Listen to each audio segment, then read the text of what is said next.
मुच्यते। पूर्णस्य पूर्णमादाय पूर्णमेवावशिष्यते। ॐ शान्ति शान्ति शान्तिः।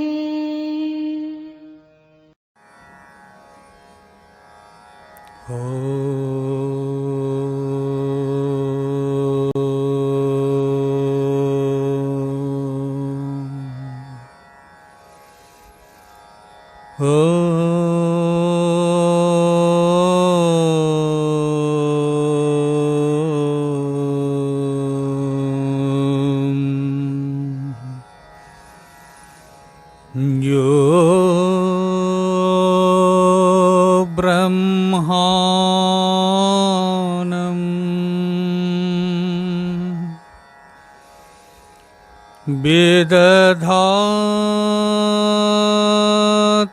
पूर्वम्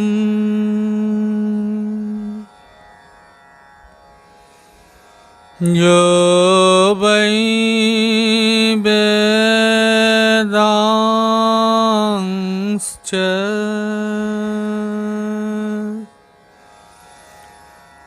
प्रहिणोति तस्मै तम्महदेवमात्मा बुद्धिप्रकाशम्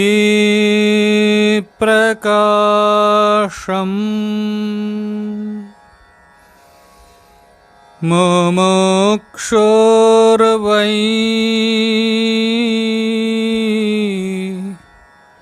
शरणमहं प्रपद्ये। मुमुक्षुर्वै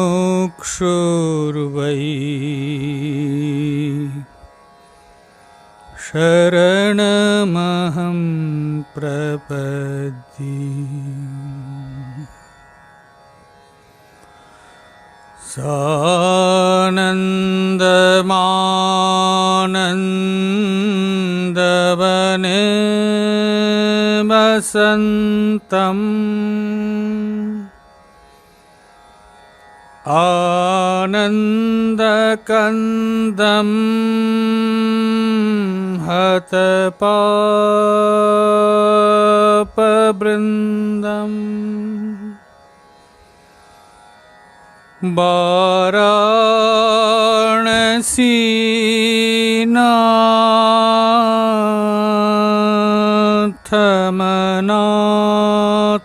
वाराणसीनाथमनाथनाथम्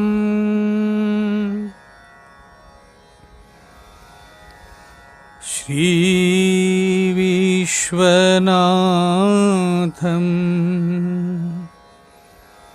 शरणं प्रपद्ये। श्रीविश्वनाथम्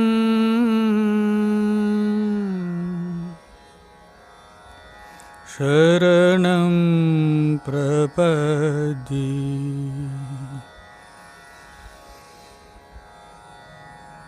सच्चिदानन्दरूपाय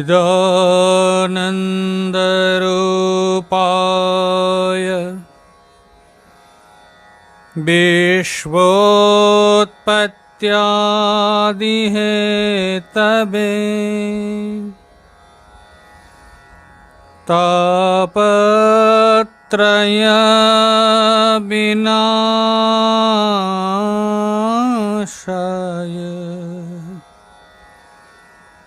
श्रीकृष्णाय वयं नुमः।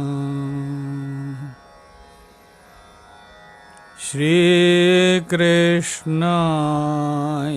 वयं नुमः। ॐ शान्ति शान्ति शान्ति।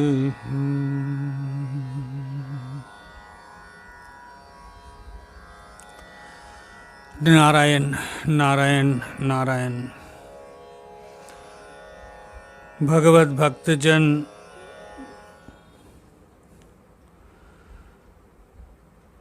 भगवान के चरणों में कोटिश प्रणाम। मेरे सद्गुरुदेव के चरणों में बारंबार प्रणाम।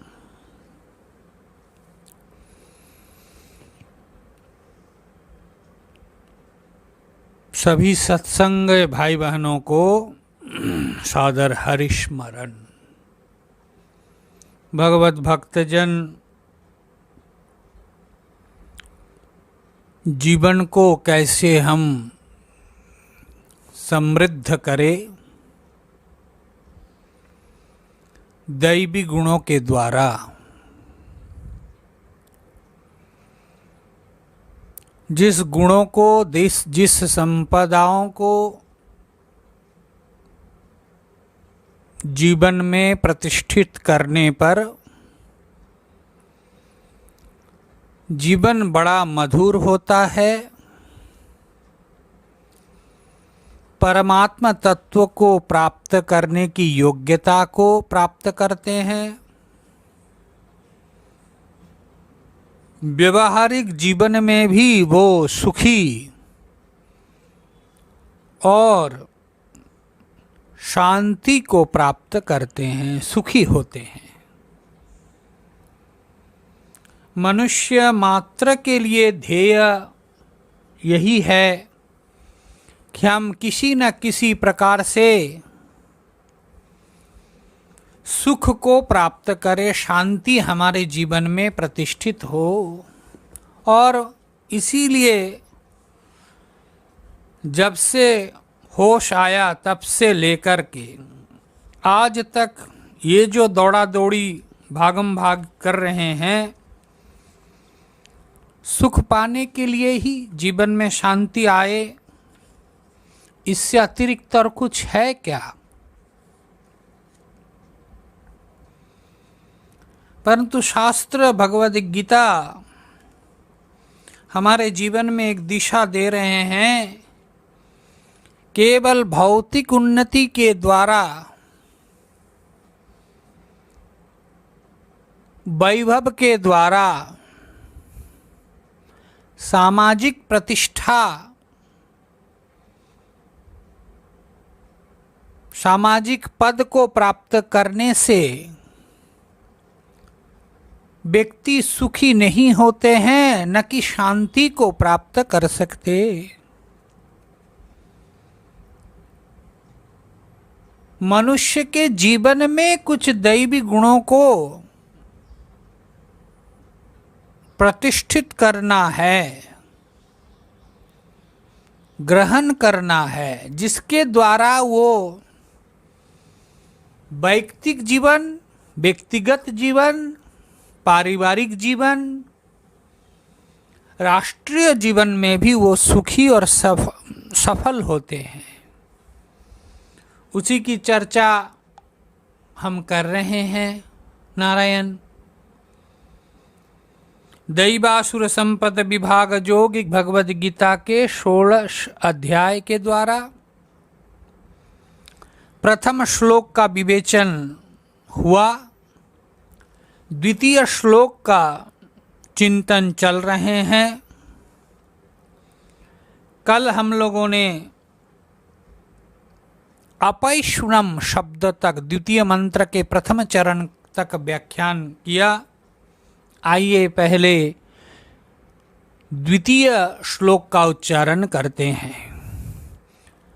ओम श्री परमात्मने नमः। श्री भगवानुवाच अहिंसा सत्यमक्रोध त्यागश्शान्तिरपैशुनम् दया भूतेष्वलोलुप्त्वम् मार्दवं ह्रीरचापलम्। ओम। भगवत भक्तजन, हम लोगों ने जीवन में आपैशुनम, पिशुनता जीवन से निकल जाए। पिशुनता शब्द का अर्थ चुगली करना, एक के बात को अन्य के पास जाकर के बोल देना, देवदत्त के गलती को यज्ञदत्त के पास जाकर के बोलना, ये है दोष। भगवान यहाँ दैवी गुणों में रखा आपीशुनता, जिनके जीवन में ये चुगली करना जिन्होंने बंद कर दिया। आगे बताते, दया भूतेष्वलोलुप्तम।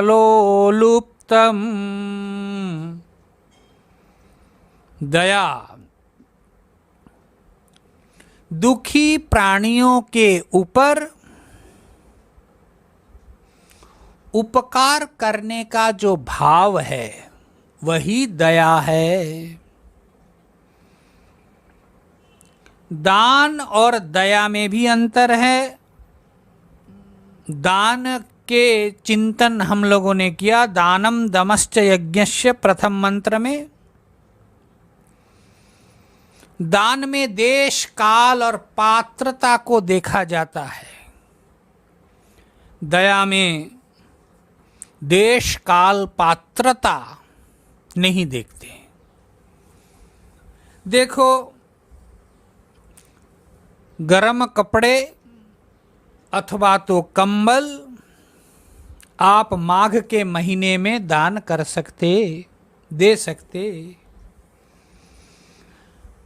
परंतु वही कंबल अगर आप जून में देते हो, मई जून को देते हो, तो वो दान सटीक दान नहीं होगा। ध्यान रखना पड़ता है। श्रेष्ठ काल देखना पड़ता है। हाँ, मई जून में अगर आप मटका दान करते हो, जल क्षेत्र खोल देते हो, जलदान करते हो, तो वो फिर आपके लिए अनुकूल होता है। प्यासा को पानी पिलाते हो।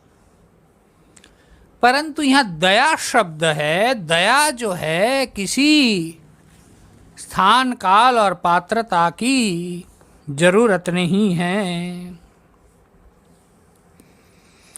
दया, कृपा, करुणा, तीन पद जो है बहुत आसपास के हैं। दया, कृपा, ये दोनों शब्द जो है, दोनों में परिणाम होता है, विकार होता है। आप किसी कौड़ी को देखा, दया आई,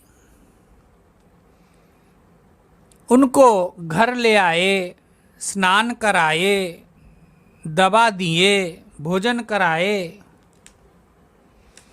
और फिर शरीर से महाराज पीक पड़ रहा था, तो ये इतना सब आपने जो किया, ये हुआ दया।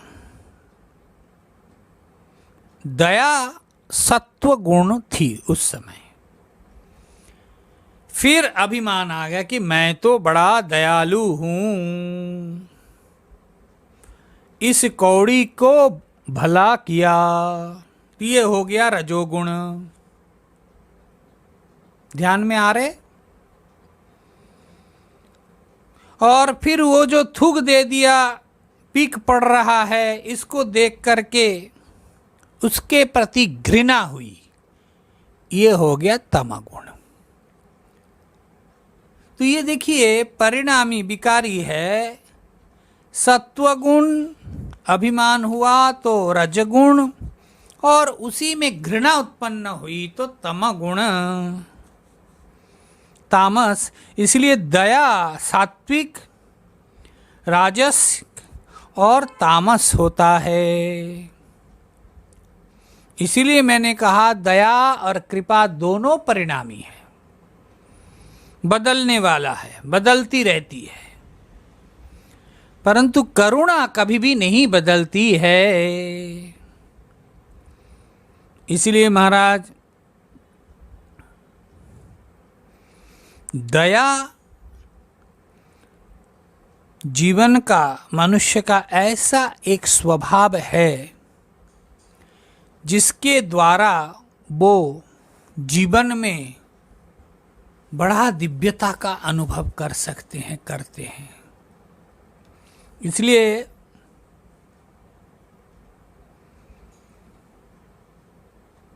कई बार हम लोगों के मन में ये सब बातें आती है कि दया की क्या जरूरत है। दया बहुत बड़ी दैवी संपत्ति है भाई। दया अगर नहीं कर सकते हैं तो जीवन में आप केवल क्रूरता के द्वारा आप जीवन को पालन नहीं कर सकते। इसलिए दया तो परम आवश्यक है, दया बहुत आवश्यक है। इसलिए भगवान यहां कह रहे दया भूतेष्वलो लुप्तम, सभी भूतों में दया करो। दया, कई लोग प्रश्न करते हैं कि महाराज भगवान तो दया करते हैं। बोला हाँ भाई, भगवान तो ही दया करते हैं। तो कहते हैं हमारे ऊपर, हमारे जीवन में तो कोई दया देखा नहीं उनका। बोला अच्छा, दया देखने के लिए, अनुभव करने के लिए भी शुद्धता चाहिए। ये जो आपको स्वस्थ बना करके आंख कान नाक हाथ दे करके भेजा है, ये क्या उनकी दया नहीं है? इसीलिए भगवत भक्तजन जीवन में दया की अलग एक भूमिका है। कोई व्यक्ति आकर के बोला कि महाराज जी बड़े परेशान हूं। बोला अच्छा, परेशान की क्या बात है? भगवान का नाम लिया करो, राम राम जपा करो।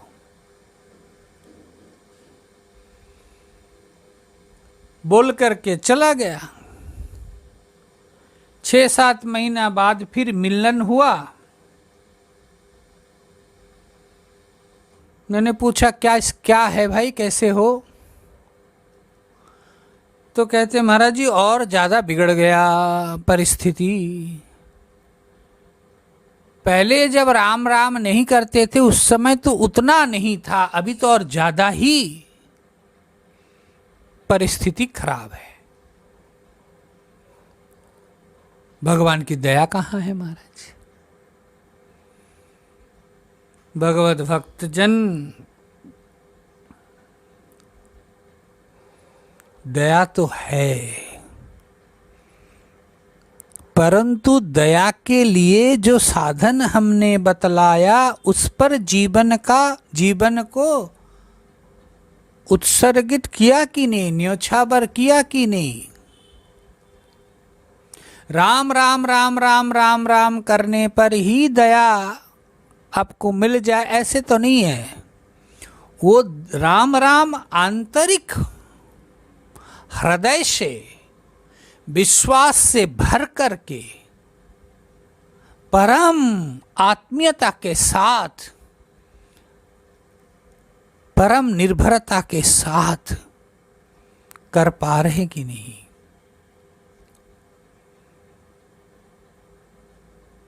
सुन रहे हैं?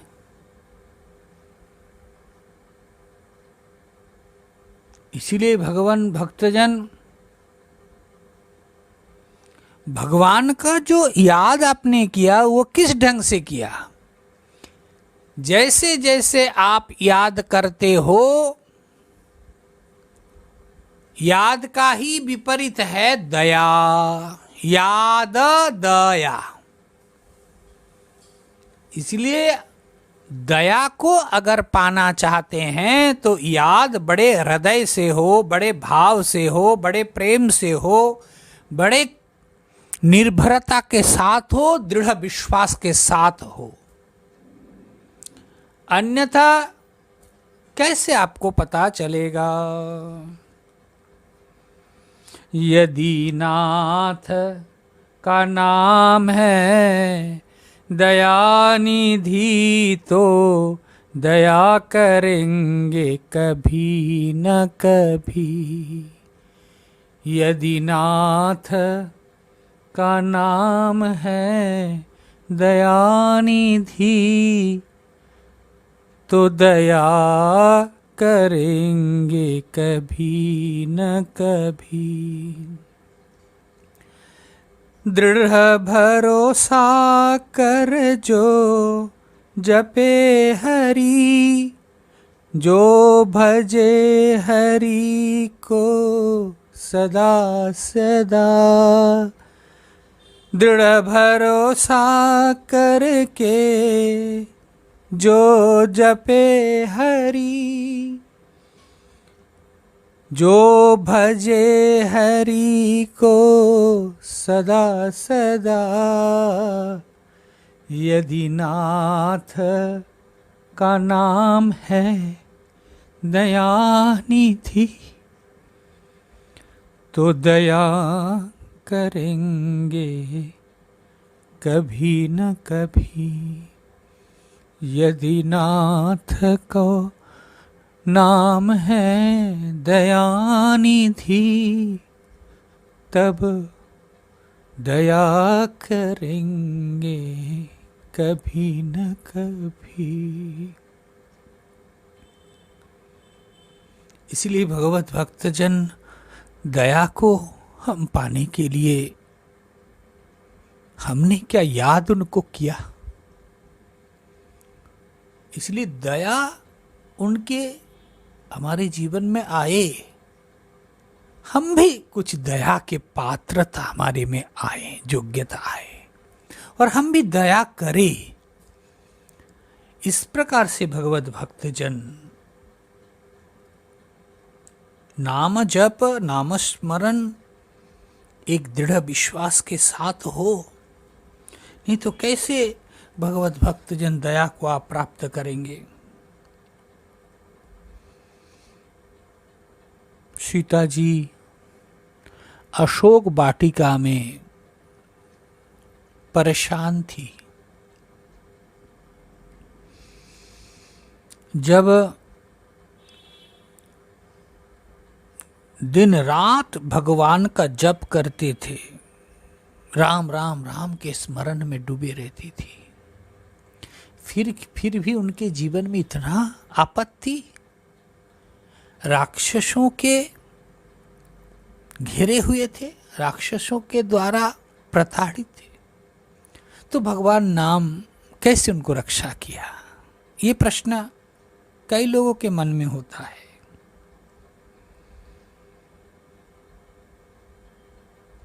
हनुमान जी ऊपर खड़े हैं, उस अशोक वाटिका के ऊपर वृक्ष में बैठे हुए हैं। रावण आए हैं ललकारते हुए, जानकी मैया को कह रहे कि तुम अभी भी स्वीकार कर लो मुझे, नहीं तो तुम्हारा सर अलग कर दूंगा। प्रश्न होता है, एक नारी मां जानकी राम राम राम राम किए जा रहे हैं और उनके सामने इतनी विपत्ति। हनुमान जी उसी अशोक वृक्ष के ऊपर पत्ते से ढक करके बैठे हैं। देख रहे हैं। ये हनुमान भगवान के कृपा शक्ति के मूर्त रूप है। कितना भी बड़ा रावण रूपी विपत्ति परिस्थिति आए, परंतु कृपा भगवान की अगर याद ठीक से हो तो कृपा होगी। तो रावण ललकार रहे हैं, देवी सीता निर्भय हो करके डट करके मुकाबला कर रहे हैं। कृपा पात्र कृपा स्वरूप हनुमान जी को ऊपर है, हनुमान जी को देख नहीं रहे मां जानकी। ना देखते हुए भी रावण सीता जी को कोई भी कुछ भी कर नहीं पाया। सीता मैया हनुमान जी को नहीं देख रहे हैं, रावण को देख रहे हैं।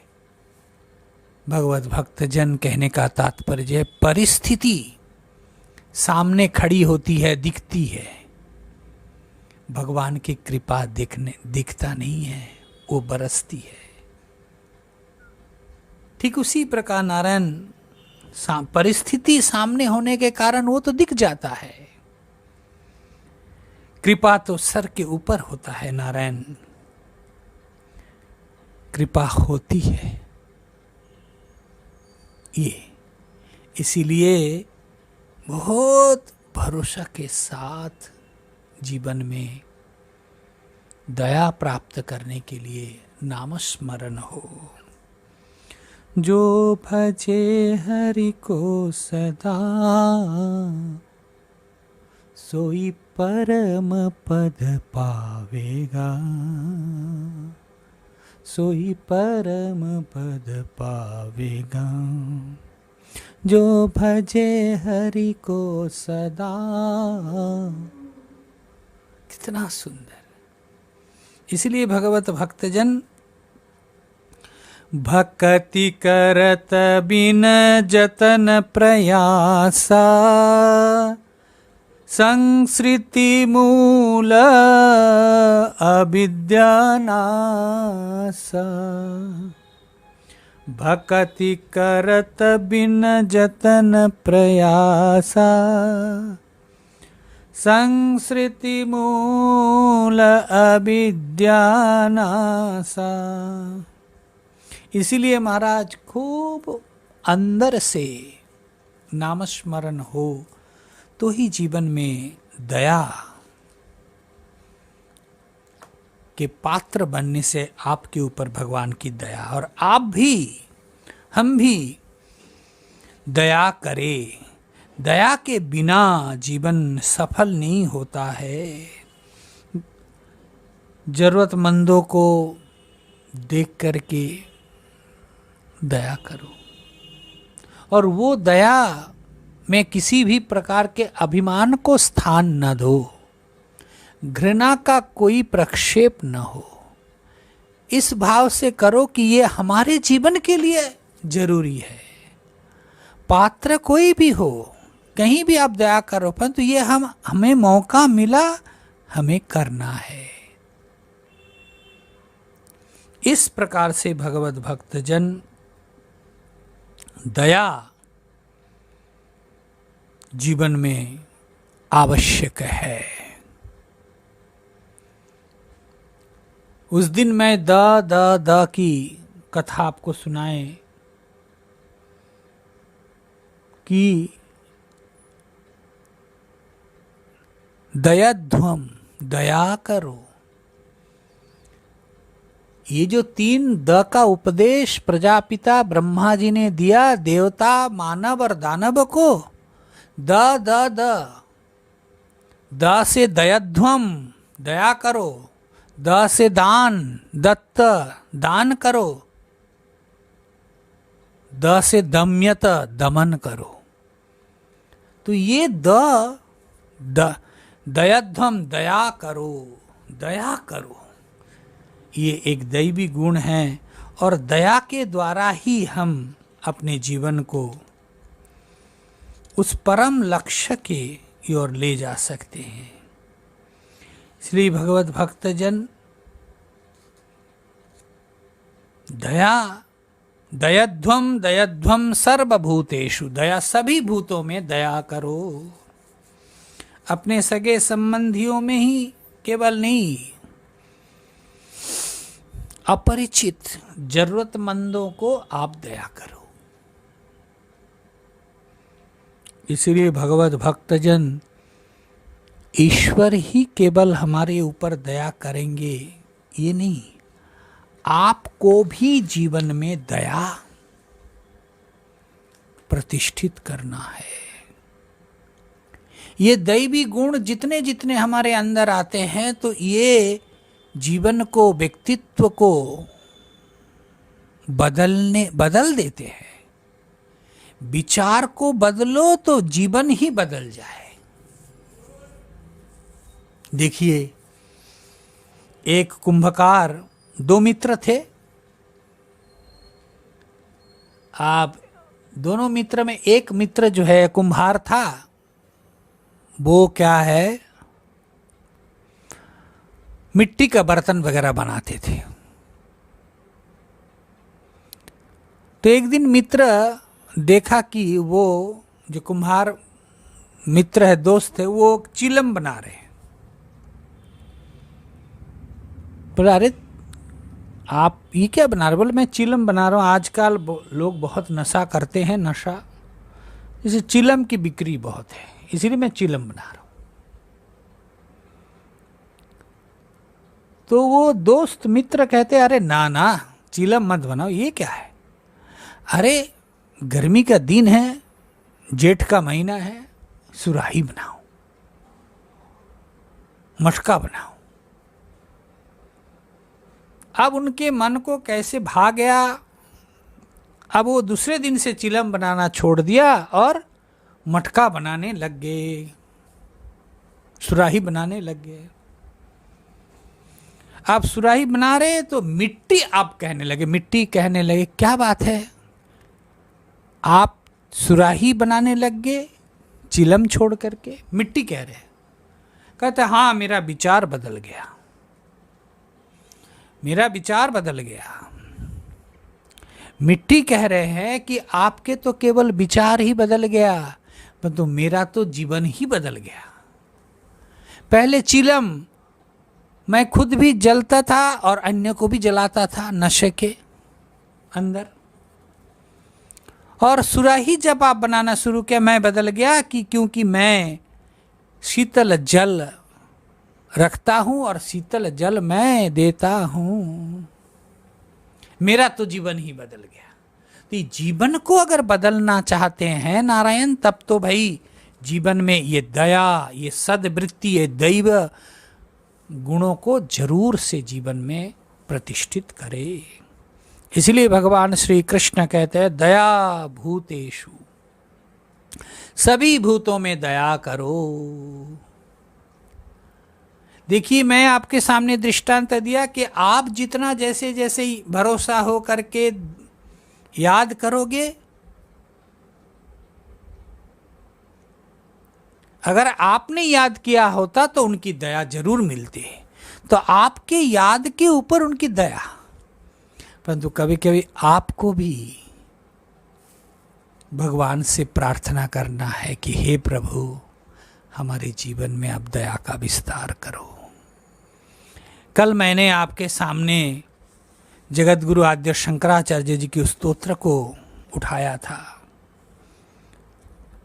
अबीनाय मापानाय विष्णु दमाय मन शमाय मन दामाय विषय मृग तृष्णा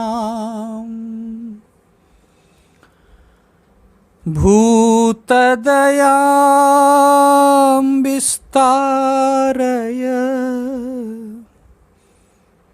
भूतदयां विस्तारय तारय संसागरत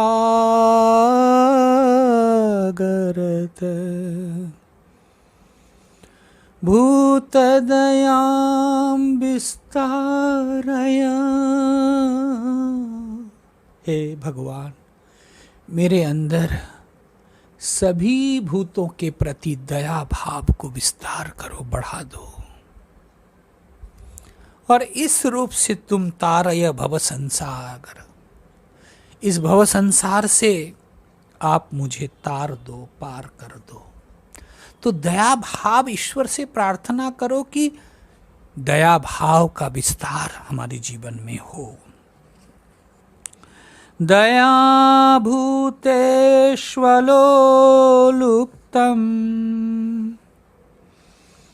अलोलुप्तम लोलुप्तम।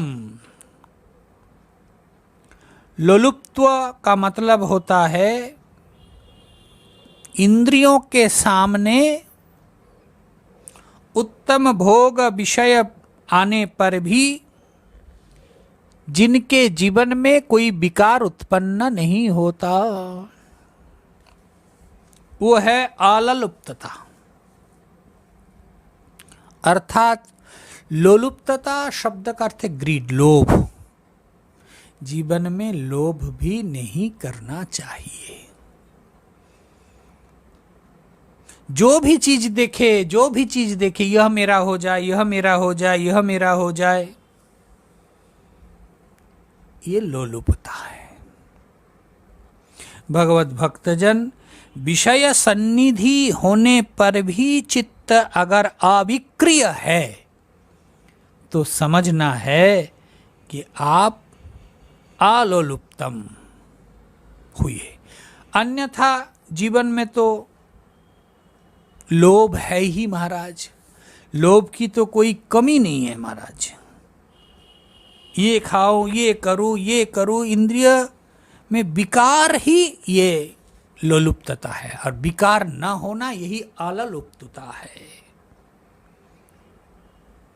और मनुष्य के मन में सबसे बड़ा दोष वह है लोभ, लोलुपता। मांगते फिरते हैं, परंतु जो इस भाव को छोड़ सकते हैं, त्याग कर सकते हैं, उनके जीवन में देखो कैसे दिव्यता। लोभ के कारण ही हम धर्म से अधर्म में प्रवेश करते, लोभ के कारण ही हम धर्मच्युत होते हैं। ये जो हमारे जीवन में जितना जरूरत है खाने पीने की, रहने की, उतना क्या परमात्मा ने नहीं दिया? फिर भी हम क्यों लगे रहते हैं, फिर अनर्थ का कर्म करते हैं? क्यों है? जरूरत जितना है, 2 टका जरूरत है, 50 टका कमाने के लिए क्यों पड़े हैं? इसका मतलब है वो लोभ, लोलुपता। ये लालच जो है व्यक्ति के जीवन को शांति नहीं देते महाराज। देखिए, एक व्यक्ति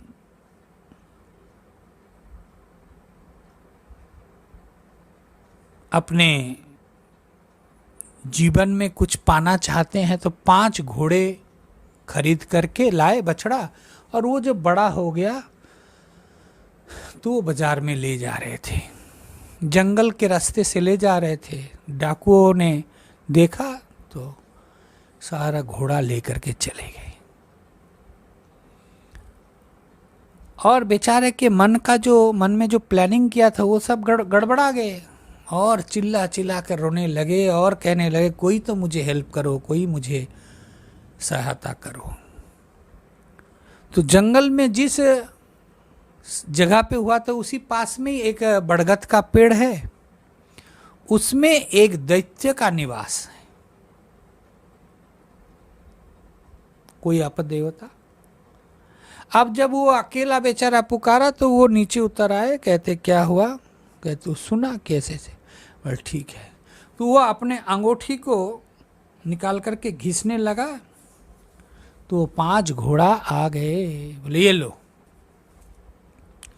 बोले अच्छा, बोले 5 घोड़ा आ गए तो 5 घोड़ा का दाम भी मिलेगा, हम तो बेचने जा रहे हैं। बोला हाँ तुमको मैं ही देता हूँ, ले लिया। बोले वाह। फिर कहते ये 5 घोड़ा दाम दे दिया पैसा, अब जितना चाहिए, तो वो एकदम इतना धन उसको मिला 5 घोड़े का, वो बेचारा अकेला उठा नहीं पा रहे, मुद्राएं और ये दिया। तो वो फिर अपदेवता को कहने लगे कि आप 1 घोड़ा मुझे दे दीजिए जिसके ऊपर लाद करके मैं चला जाऊं, सब आपने जो दिया 4 आप रख लीजिए। तो अपदेवता बोला हाँ ठीक है। तो 1 घोड़ा दे दिया, उसके ऊपर सारा धन संपद लाद करके चले गए। कुछ दूर गए तो मन ही मन विचार कर रहे कि 1 घोड़ा आ गया और इतना संपद भी मिल गया, बेच दिया। कुछ दूर गए, जाकर के पुनः वापस आया कि अब देवता से कहा कि आप ऐसा कीजिए, ये घोड़ा, ये जो भी आपने मुद्राएं दिए, ये सब आप ले लीजिए, आप अपना अंगूठी दे दीजिए ना। कहते हाँ ले लो। तो वो अंगूठी तुरंत दे दिया, बोले ये सब दे दो, बोला हाँ ले लीजिए, अंगूठी दे दिया। महाराज खुश होकर के चला गया। दिन भर ऐसे करते हुए सायंकाल जब घर पहुंचे, पत्नी ने कहा कि 5 घोड़ा बेच दिया तो क्या क्या लाए। वो कहते हैं देवी कुछ नहीं लाई, ये अंगूठी 1 लाया। बोले इतने केवल 1 अंगूठी? बोला हाँ, इससे आप जितना अंगूठी बना सकते हो, जितना जो कुछ चाहिए आपको ये इसी से मिल जाएगा।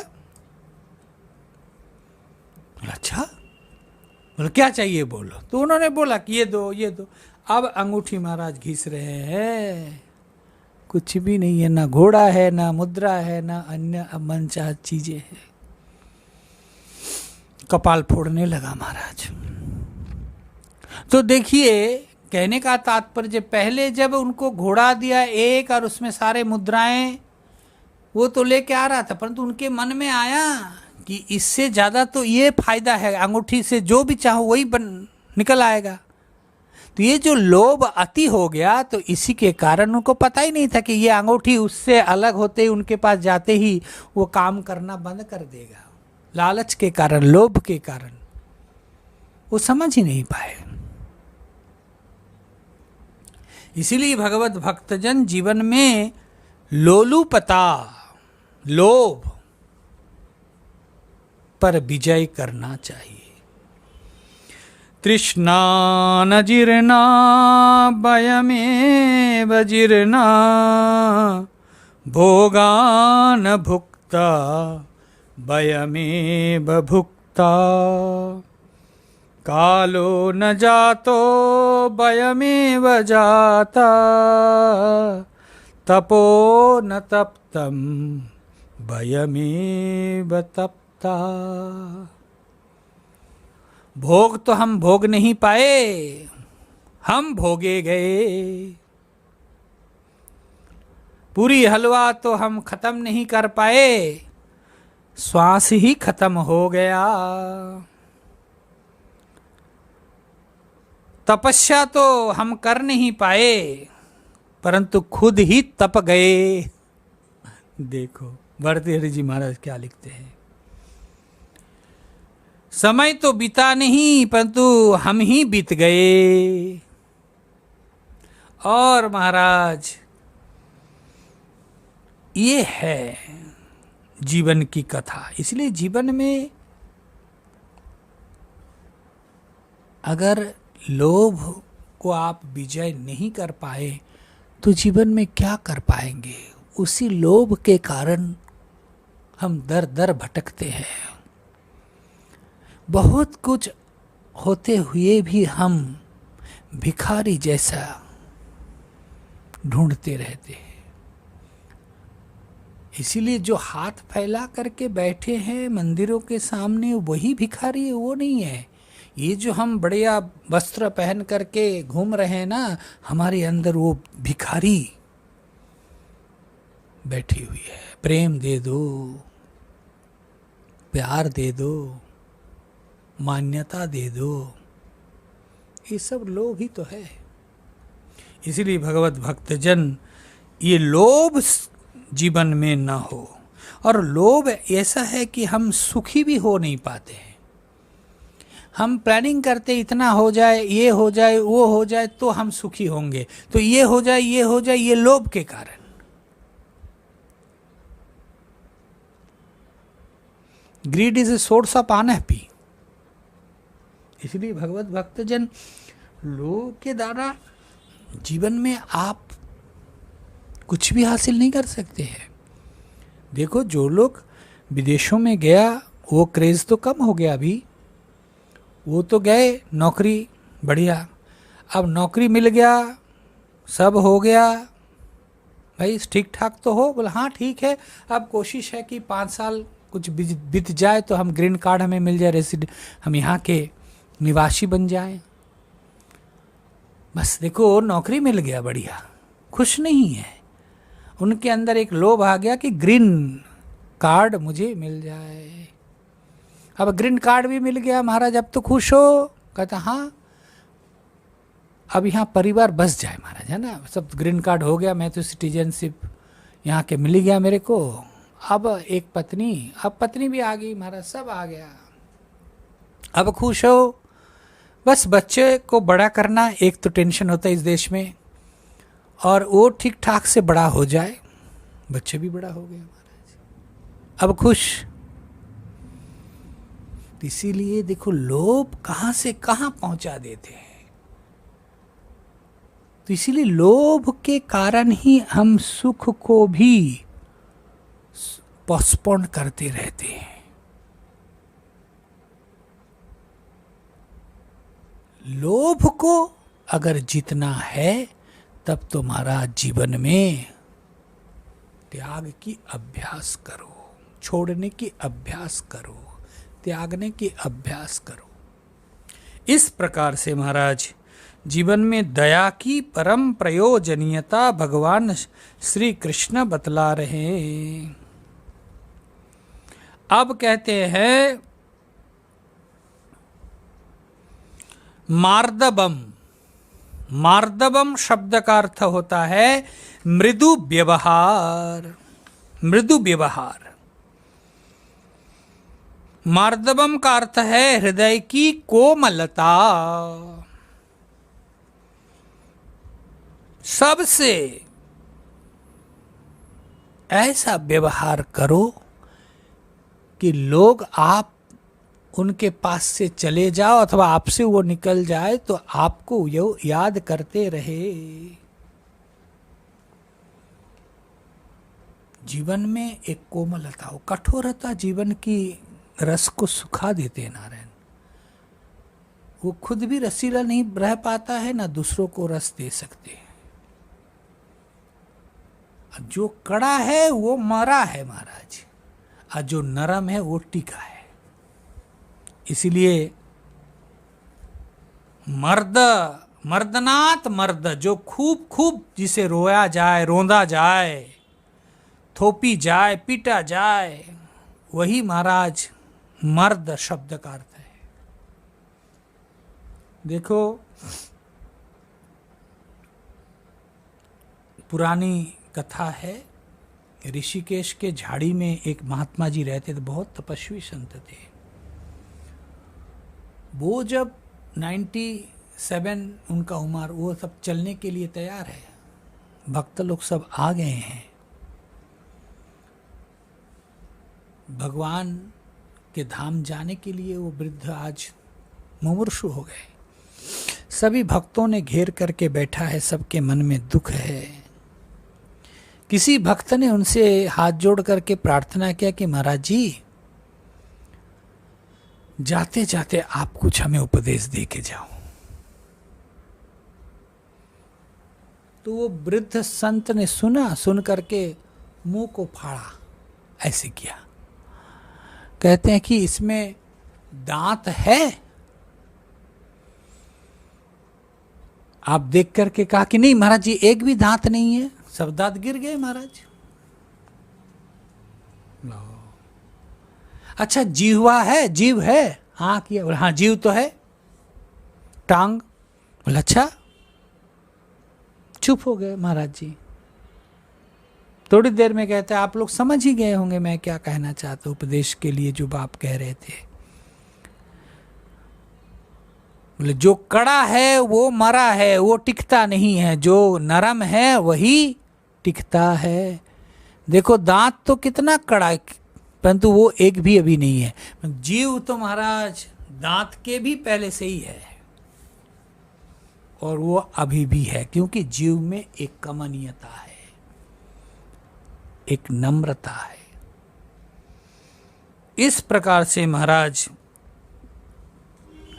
जीवन में ये मार्दवम मृदुता आए, तब जाकर के महाराज भगवान के भी अनुग्रह को आप प्राप्त कर सकते हैं।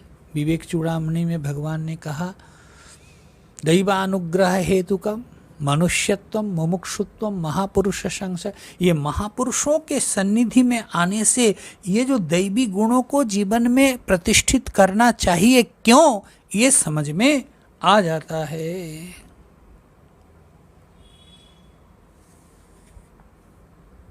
किसी महात्मा के पास कोई एक भक्त मटका में पानी भर करके ले आए गंगा जी से। कहते महाराज जी ये मटका में मैं गंगा जी का जल लाया हूँ, आप संतों को पिलाइए, आप भी पीजिए। वहाँ एक भक्त बैठे थे, कहते देखो कितना पुण्य का काम कर रहे, जेठ का महीना है, ठंडा सुंदर एक मटका, उसमें भी गंगा जल भर के ले आया, कितना सौभाग्यवान है। जो सज्जन लाए वो तो कुछ बोले नहीं, तब तक मिट्टी कहने लग गई। मिट्टी कहने लगी कि देखो महाराज ये संतों की कृपा है।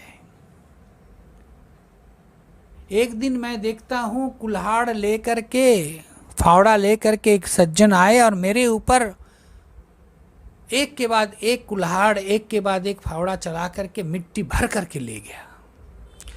जा करके वहां डंडा से उस कूटा, फिर पानी छिड़का करके उसको पिघला किया, फिर कूटा, और फिर चलता हुआ चाक में बैठा करके 2 कपालों को काट करके रखा, फिर जोड़ा, पीटा, मारा, कूटा, फिर बन गया घड़ा बन करके, फिर उसको आग में तपाया, जलाया। कितना कष्ट हमने सहन किया। इतना ही नहीं, वो बाजार में ले आए। अब जो महाराज कलश घड़ा खरीदने के लिए आते हैं वो तो महाराज घड़ा को उठा करके बजा करके देखते हैं, वो भी एक दर्द है अपना, मिट्टी का घड़ा कहने लगे। ये तो अच्छा अपना है कि कोई खरीदा नहीं, ये भक्त, ये सज्जन ने खरीद लिया मुझे, और ये खरीद करके गंगा जी में ले गए, धो करके पानी भर करके संतों की सेवा के लिए आ गए। भगवत भक्तजन, ये जो मृदुता है, मार्दमत, ये मार्दम क्या है? देखो वो जब व्यक्ति मृदु बनता है, जीवन में सरलता, जीवन में कमनीयता, तब वो महाराज जो कूटे जाते हैं, जो मारा जाता है, वही महाराज भगवान के सेवा में लग पाता है। इस प्रकार से अच्छे बनने के लिए पीटना पड़ता है, जरूरी है। और पीटने से महाराज परहेज जो करता है वो महाराज रौंदे जाने से, पीटे जाने से जो परहेज करता है, उनका तो अहंकार ही टूटता नहीं है। और अहंकार चूंकि टूटता नहीं है, इसीलिए भगवान का अनुभव को भी वो पाता नहीं है। इसलिए मार्दवम मृदुता, हृदय में एक मृदु पुरुष का भाव जग जाए। जीवन में मृदुता आनी चाहिए। देखो दैवी संपदाओं में चित्त की स्थिति को बतला रहे हैं। महाराजा राम जी के एक कथा प्रसिद्ध है, वर्णन मिलता है। वज्रादपि कठोरानि मृदुनी कुसुमादपि लोकत्तरानं चेतांसि कश्चित् विज्ञातुमर्हसि। भगवान रामचंद्र जी कैसे थे? वो ब्रजादपि कठोरानि, वज्रादपि, वज्र से भी कठोर थे, और मृदुनी कुसुमादपि, पुष्प से भी वो कठोर नहीं, नरम थे। वज्र से भी वो कठोर और कुसुम से भी वो, फूल से भी वो नरम। और इसीलिए महाराज उनके पास जो भी आते थे वो इतने विनम्रता, इतनी मृदुता के साथ उनके साथ बर्ताव करते थे। एक बार जो मुलाकात किए वो भूलते नहीं थे। भगवान राम के जीवन की ये चरित्र है। इसीलिए जीवन में ये जो मार्दवम शब्द को भगवान ने दैवी गुण में रखा, ये ख्याल रखना है। भगवान राम एक बार काशी में आ रहे थे,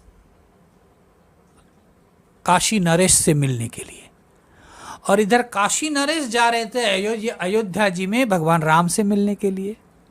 अब राजा जब निकलते हैं तो केवल अकेला नहीं है ना, फक्कड़ जैसा, उनके साथ सारे लश्कर, तामझाम सब होता है। अब एक समय जा कर के दोनों आपस में ऐसे मिलते हैं।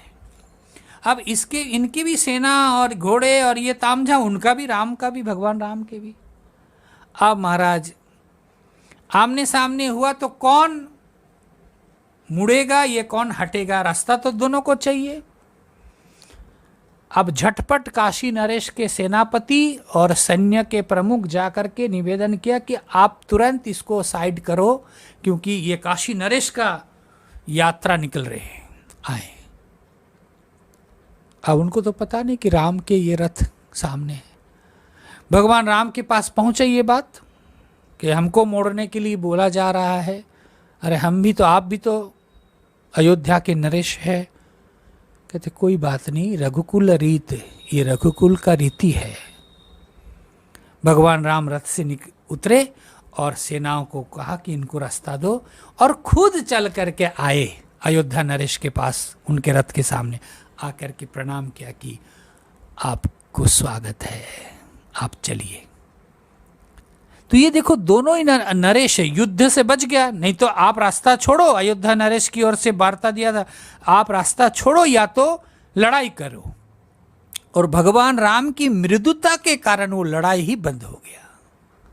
मार्दवम, ये एक दैवी गुण है और ये जीवन में जरूर आना चाहिए।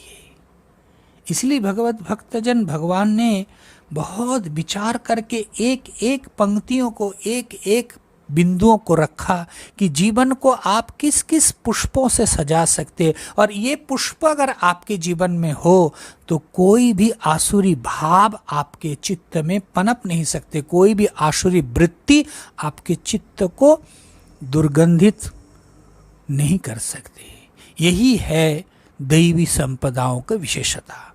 इसलिए भगवत भक्तजन इसके आगे की जो भी चिंतन है हम करेंगे।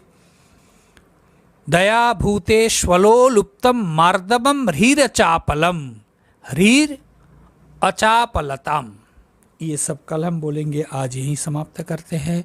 भगवान के चरणारविंद में प्रार्थना है कि आज हमने जो भी आपके वाक्य पुष्पांजलि आपके चरणों में निवेदन किया, दया भूतेषु लोलुप्तम मार्दवम ह्रीर चापलम, ये जीवन में दया, हमारे जीवन में दया के भाव प्रतिष्ठित हो, सभी भूतों में दया हम कर सके, और लोभ को, आलोलुपता, लोभ को हम संवरण कर सके, जिसके द्वारा हमारा जीवन बड़ा सुखमय मधुमय होता है। मैंने एक माताजी से भजन सुना था कि दया भाव को विस्तार करने के लिए भगवान से ही प्रार्थना है। बॉम्बे में ही वो माता जी गा करके, मुझे बहुत, मैं पहले इसको पूरा गाता भी था, दया करो भगवान शंकर, दया करो भगवान, भगवान शिव के पास प्रार्थना, दया करो भगवान। तो ये हमारे जीवन में दया प्रतिष्ठित हो, भगवान के चरणों में यही प्रार्थना। हरिओम तत्सत, हरिओम तत्सत, हरिओम तत्सत। ओम।